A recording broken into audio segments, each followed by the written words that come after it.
Mentre sto parlando 31.000 utenze, quindi famiglie sono senza corrente elettrica. È una vergogna, il governo prende in mano questa situazione, faccia un piano straordinario per la montagna, non ci vengano a raccontare storie e alibi di ambientalisti, di altre robe del genere, perché la verità è che noi abbiamo diritto a linee elettriche e a strutture e infrastrutture elettriche che portino corrente e che siano degne di questo nome. Paghiamo 21 miliardi di tasse all'anno, non capiamo per quale motivo ancora oggi le altre regioni hanno belle infrastrutture, bei tralicci, belle situazioni e noi no. Noi chiediamo che siano fatte queste linee, che siano internate dove si può, che ci siano tutte le mitigazioni ambientali, ma che ci siano.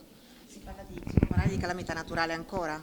Guardi, la calamità naturale è un fatto giuridico, ce la chiedono i sindaci, noi rispettiamo la legge e ci siamo, però pensare che 2,5 metri di neve che dovrebbero essere oro, manna che scende dal cielo per la nostra industria turistica, diventano un problema per la corrente elettrica, questo ci fa veramente mandare in ansia. Proprio per questo motivo io continuo con l'avvocatura regionale per preparare la causa contro gli eventuali responsabili di tutti questi guai.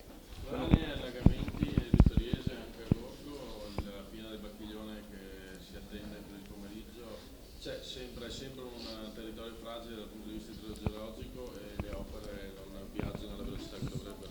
Ma le opere viaggiano, purtroppo abbiamo iniziato noi a fare queste opere perché prima non c'era niente, c'era il nulla sottovuoto spinto.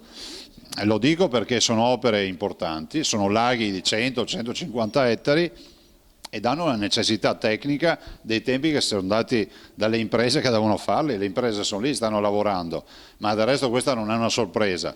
È altrettanto vero che siamo sempre in stato di allerta, il sistema di previsione sta funzionando, certo è che poi il meccanismo della tempesta perfetta si presenta sempre, no? Il scirocco, tanta neve in montagna, la piovosità, speriamo che anche questa volta la si possa vincere questa tempesta. Ricordo anche che la nostra sensibilità, lo dico ai tanti che mi sentono parlare, la nostra sensibilità rispetto alle alluvioni è molto più forte e importante dopo l'alluvione, perché molte inondazioni e molti stati di allerta c'erano anche in passato e molti cittadini distanti dai fiumi non sapevano neanche che ci fossero.